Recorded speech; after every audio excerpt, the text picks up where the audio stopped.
Heroism. From Essays, First Series, by Ralph Waldo Emerson. Read by Bob Neufeld.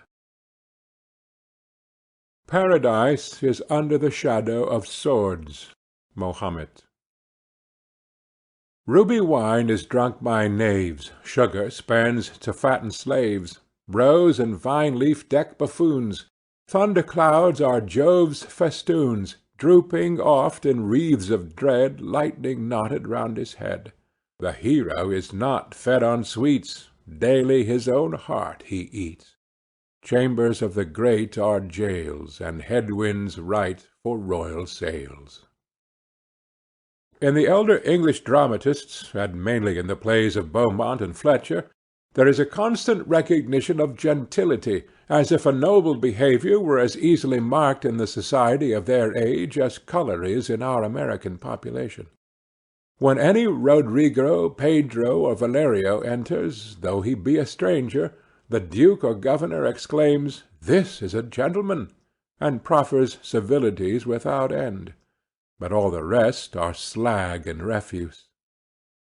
In harmony with this delight in personal advantages, there is in their plays a certain heroic cast of character and dialogue, as in Bonduca, Sophocles, the mad lover, the double marriage; wherein the speaker is so earnest and cordial, and on such deep grounds of character, that the dialogue, on the slightest additional incident in the plot, rises naturally into poetry. Among many texts, take the following. The Roman Martius has conquered Athens, all but the invincible spirits of Sophocles, the Duke of Athens, and Dorigen his wife. The beauty of the latter inflames Martius, and he seeks to save her husband. But Sophocles will not ask his life, although assured that a word will save him, and the execution of both proceeds. Valerius, bid thy wife farewell. Sophocles, no, I will take no leave. My Dorigen, yonder above, about Ariadne's crown, my spirit shall hover for thee. Pray thee, haste. Dorigen, stay, Sophocles, with this tie up my sight. Let not soft nature so transformed be, and lose her gentler sexed humanity, to make me see my lord bleed. So 'tis well. Never one object underneath the sun will I behold before my Sophocles. Farewell. Now teach the Romans how to die. Martius, dost know what 'tis to die?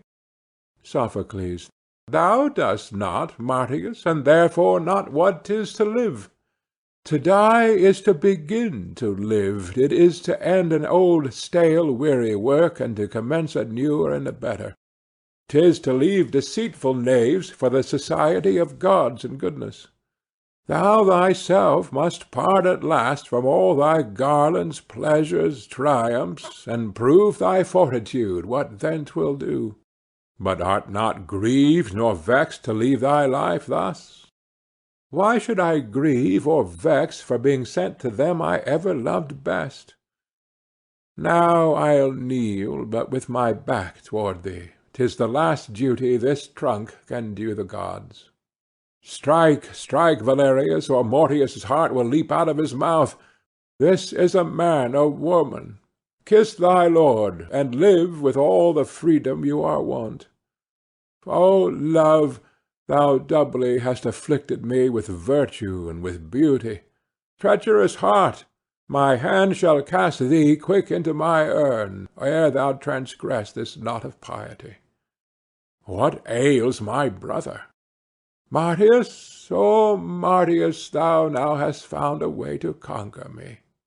O star of Rome, what gratitude can speak fit words to follow such a deed as this?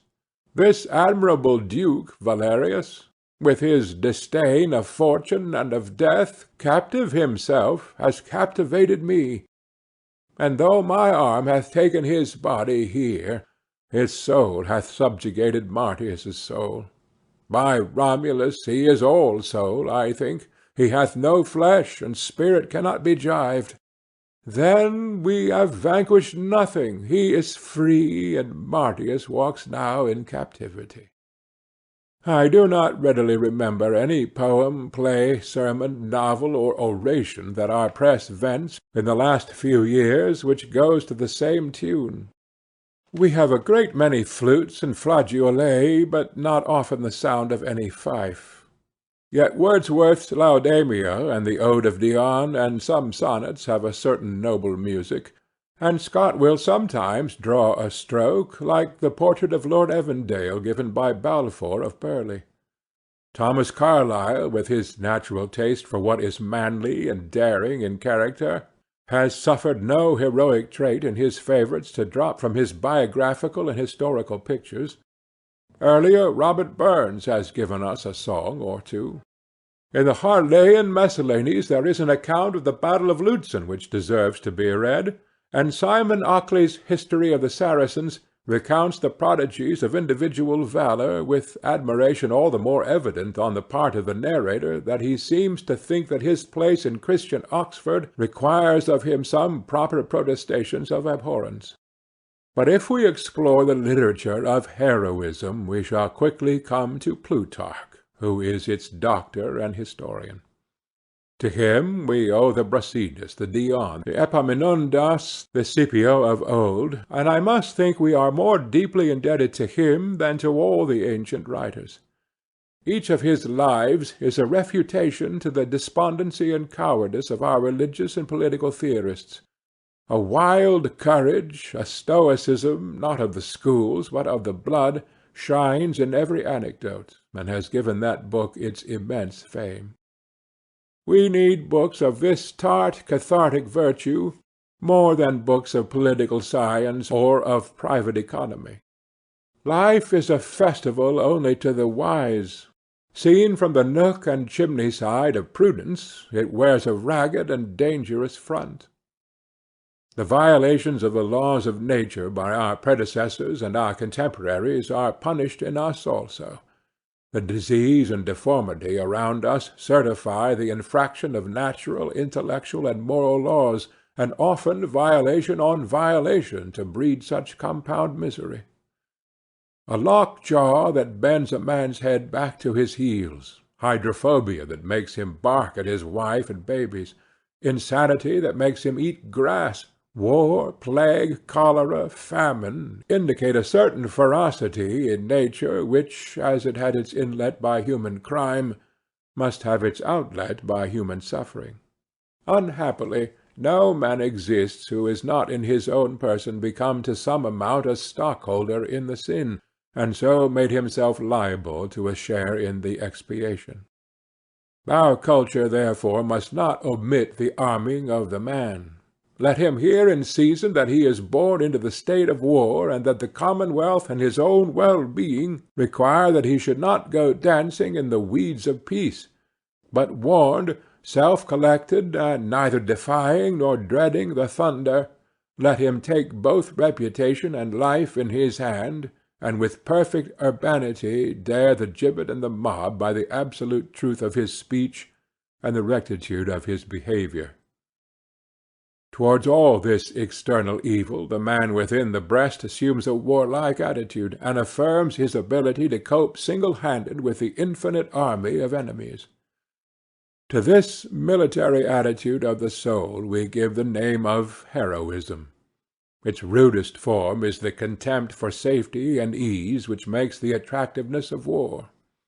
It is a self-trust which slights the restraints of prudence, in the plenitude of its energy and power to repair the harms it may suffer.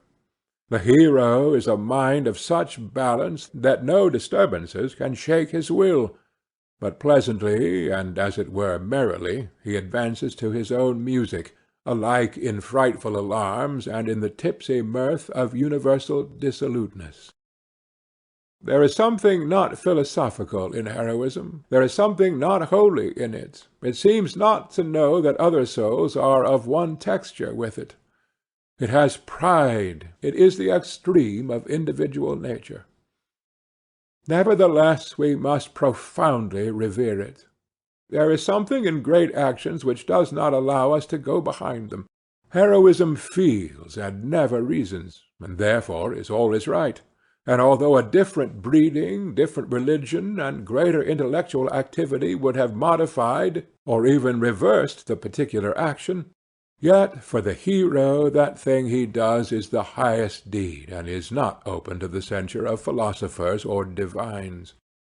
It is the avowal of the unschooled man that he finds a quality in him that is negligent of expense, of health, of life, of danger, of hatred, of reproach, and knows that his will is higher and more excellent than all actual and all possible antagonists.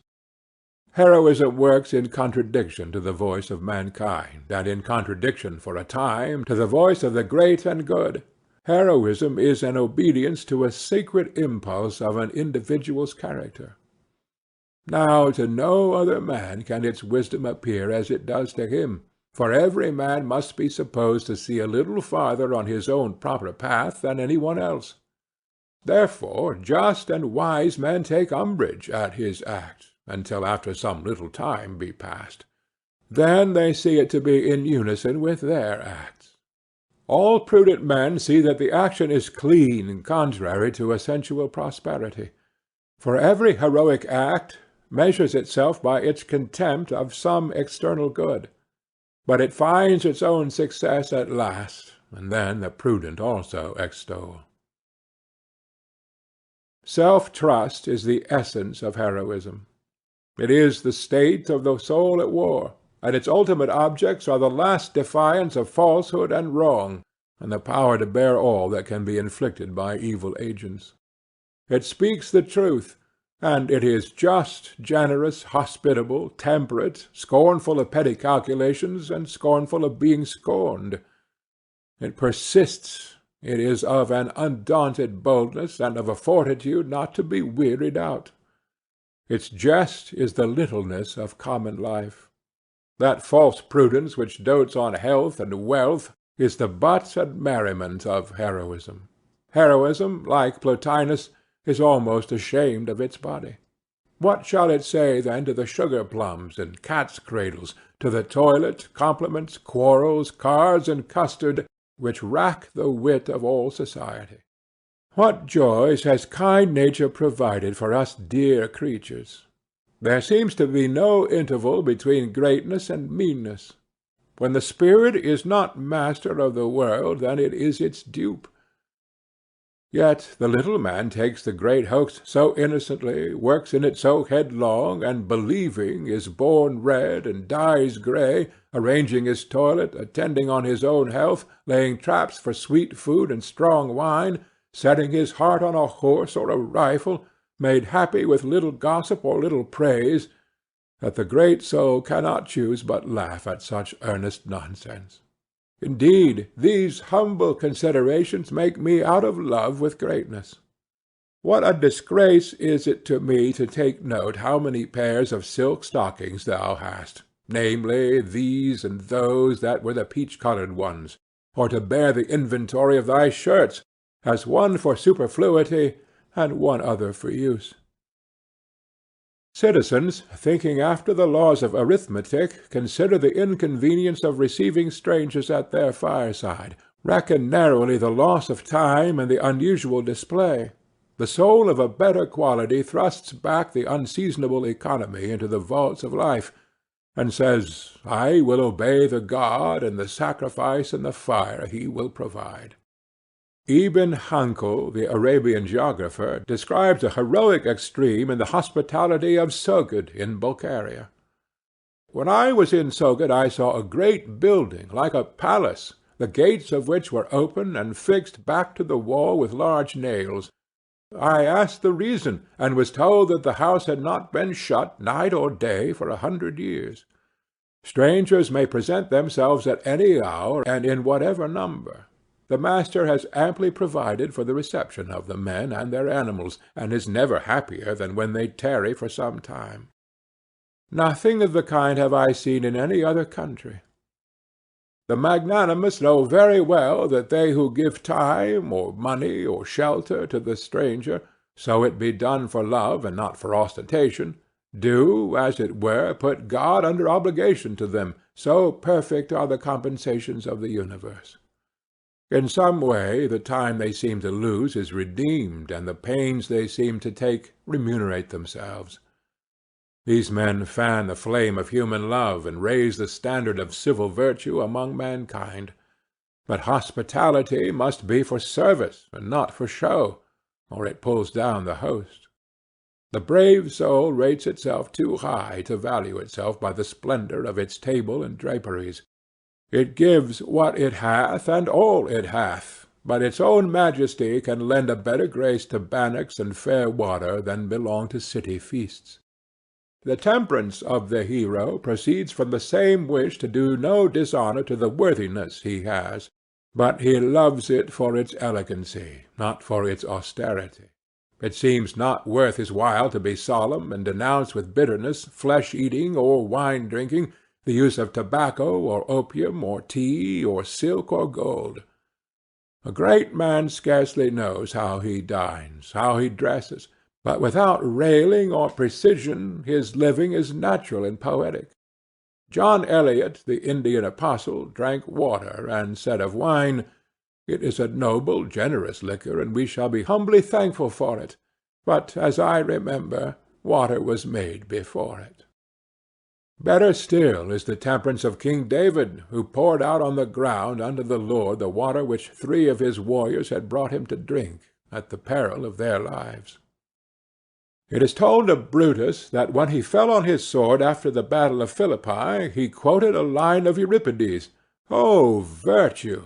I have followed thee through life, and I find thee at last but a shade." I doubt not the hero is slandered by this report. The heroic soul does not sell its justice and its nobleness. It does not ask to dine nicely and to sleep warm. The essence of greatness is the perception that virtue is enough. Poverty is its ornament. It does not need plenty, and can very well abide its loss. But that which takes my fancy most in the heroic class is the good humour and hilarity they exhibit.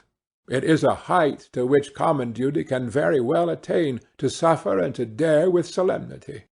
But these rare souls set opinion, success, and life at so cheap a rate that they may not soothe their enemies by petitions or the show of sorrow, but wear their own habitual greatness. Scipio, charged with peculation, refuses to do himself so great a disgrace as to wait for justification, though he had the scroll of his accounts in his hands, but tears it to pieces before the tribunes. Socrates' condemnation of himself to be maintained in all honour in the Prytaneum during his life, and Sir Thomas More's playfulness at the scaffold are of the same strain. In Beaumont and Fletcher's Sea Voyage, Juletta tells the stout captain and his company, "Why, slaves, 'tis in our power to hang ye." "Very likely, 'tis in our powers then to be hanged, and scorn ye." These replies are sound and whole. Sport is the bloom and glow of a perfect health. The great will not condescend to take anything seriously. All must be as gay as the song of a canary, though it were the building of cities, or the eradication of old and foolish churches and nations, which have cumbered the earth long thousands of years. Simple hearts put all the history and customs of this world behind them, and play their own game in innocent defiance of the blue laws of the world. And such would appear, could we see the human race assembled in vision, like little children frolicking together, though to the eyes of mankind at large they wear a stately and solemn garb of works and influences. The interest these fine stories have for us, the power of a romance over the boy who grasps the forbidden book under his bench at school, our delight in the hero, is the main fact to our purpose. All these great and transcendent properties are ours. If we dilate in beholding the Greek energy, the Roman pride, it is that we are already domesticating the same sentiment. Let us find room for this great guest in our small houses. The first step of worthiness will be to disabuse us of our superstitious associations with places and times, with number and size. Why should these words, Athenian, Roman, Asia, and England, so tingle in the ear?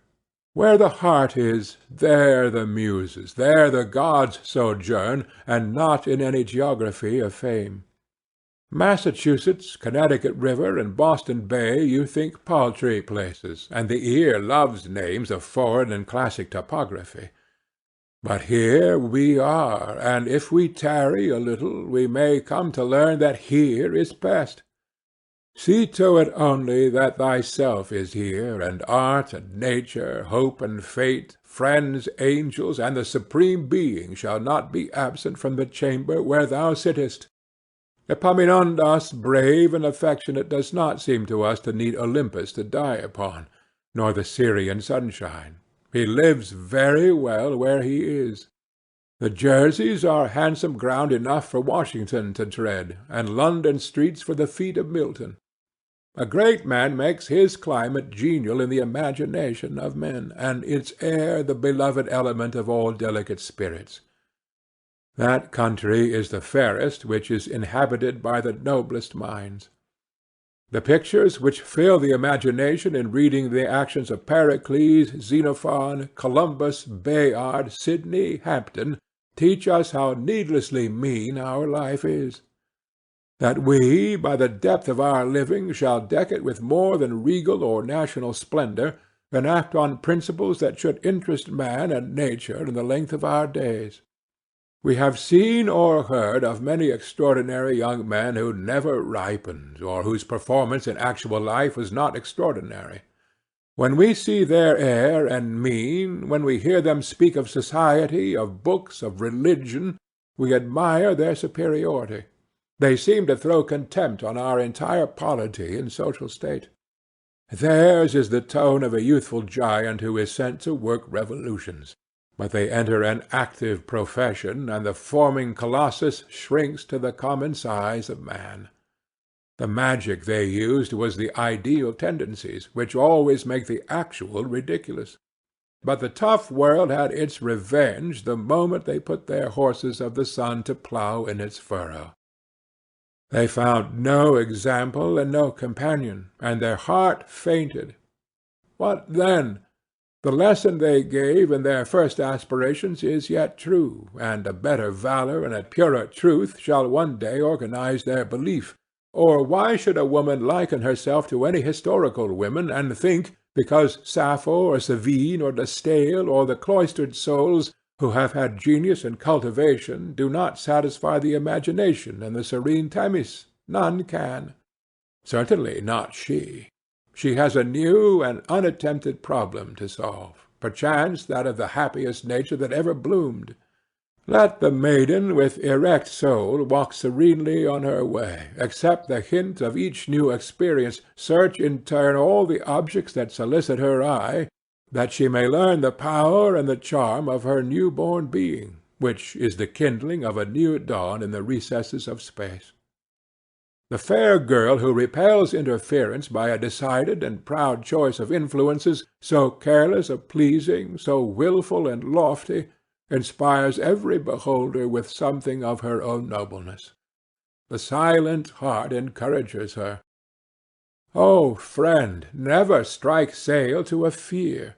Come into port greatly, or sail with God the seas. Not in vain you live, for every passing eye is cheered and refined by the vision. The characteristic of heroism is its persistency. All men have wandering impulses, fits and starts of generosity. But when you have chosen your part, abide by it, and do not weakly try to reconcile yourself with the world. The heroic cannot be the common, nor the common the heroic. Yet we have the weakness to expect the sympathy of people in those actions whose excellence is that they outrun sympathy and appeal to a tardy justice. If you would serve your brother, because it is fit for you to serve him, do not take back your words when you find that prudent people do not commend you. Adhere to your own act, and congratulate yourself if you have done something strange and extravagant, and broken the monotony of a decorous age. It was a high counsel that I once heard given to a young person. Always do what you are afraid to do. A simple, manly character need never make an apology, but should regard its past action with the calmness of Phocion, when he admitted that the event of the battle was happy, yet did not regret his dissuasion from the battle. There is no weakness or exposure for which we cannot find consolation in the thought. This is part of my constitution, part of my relation and office to my fellow creature. Has nature covenanted with me that I should never appear to disadvantage, never make a ridiculous figure? Let us be generous of our dignity as well as of our money. Greatness once and forever has done with opinion. We tell our charities, not because we wish to be praised for them, not because we think they have great merit, but for our justification. It is a capital blunder, as you discover when another man recites his charities. To speak the truth, even with some austerity, to live with some rigor of temperance or some extremes of generosity, seems to be an asceticism which common good nature would appoint to those who are at ease and in plenty, in sign that they feel a brotherhood with the great multitude of suffering men. And not only need we breathe and exercise the soul by assuming the penalties of abstinence, of debt, of solitude, of unpopularity, but it behooves the wise man to look with a bold eye into those rarer dangers which sometimes invade men, and to familiarize himself with disgusting forms of disease, with sounds of execration, and the vision of violent death. Times of heroism are generally times of terror, but the day never shines in which this element may not work. The circumstances of man, we say, are historically somewhat better in this country and at this hour than perhaps ever before. More freedom exists for culture. He will not now run against an axe at the first step out of the beaten track of opinion. But whoso is heroic will always find crises to try his edge. Human virtue demands her champions and martyrs, and the trial of persecution always proceeds. It is but the other day that the brave Lovejoy gave his breast to the bullets of a mob for the rights of free speech and opinion, and died when it was better not to live. I see not any road of perfect peace which a man can walk but after the counsel of his own bosom. Let him quit too much association, let him go home much, and establish himself in those courses he approves. The unremitting retention of simple and high sentiments in obscure duties is hardening the character to that temper which will work with honor, if need be in the tumult or on the scaffold. Whatever outrages have happened to men may befall a man again, and very easily in a republic, if there appear any signs of a decay of religion. Coarse slander, fire, tar and feathers, and the gibbet, the youth may freely bring home to his mind, and with what sweetness of temper he can, and inquire how fast he can fix his sense of duty, braving such penalties, whenever it may please the next newspaper and a sufficient number of his neighbors to pronounce his opinions incendiary. It may calm the apprehension of calamity in the most susceptible heart, to see how quick a bound nature has set to the utmost infliction of malice. We rapidly approach a brink over which no enemy can follow us. Let them rave. Thou art quiet in thy grave. In the gloom of our ignorance of what shall be, in the hour when we are deaf to the higher voices, who does not envy those who have seen safely to an end their manful endeavor? Who that sees the meanness of our politics but only congratulates Washington that he is long already wrapped in his shroud, and forever safe, that he has laid sweet in his grave the hope of humanity not yet subjugated in him? Who does not sometimes envy the good and brave who are no more to suffer from the tumults of the natural world, and await with curious complacency the speedy term of his own conversation with finite nature? And yet the love that will be annihilated sooner than treacherous has already made death impossible, and affirms itself no mortal, but a native of the deeps of absolute and inextinguishable being. End of Heroism.